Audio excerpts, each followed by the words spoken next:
Yan guys, sinampalukang manok yan guys. Luto yan sa tunay na sampalok guys. Bunga yan ng sampalok guys. Kaya masarap yan. Sinampalukang manok sa bunga ng sampalok. Wow! Yan guys, luya lang ang sahog dyan at sili. Siyempre, asin, maninta, pampalasa. Sinampalukang manok. Kain na tayo.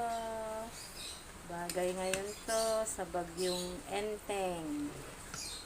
Panahon ko ngayon ng bagyong Enteng. Sinabawang manok. Sinampalukang manok.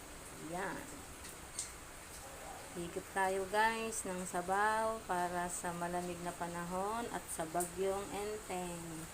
Magluto na rin kayo nito guys para mainitan ang sikmura nyo. Sarap yan. Thanks for watching. Patayin ko na yan. Sinampalukang manok guys. Gawin mo na yan. Pakuluan nyo muna ang tubig bago ilagay ang manok. Siyempre, kasabay na ang luya at ang bunga ng sampalok. Timplahan na. Ganun lang kadali. Lutuin lang siya ng 45 minutes. Sinampalukang manok sa bunga ng tunay na sampalok. Sarap yan. Patayin ko na nga. Thanks for watching guys. Patayin ko na.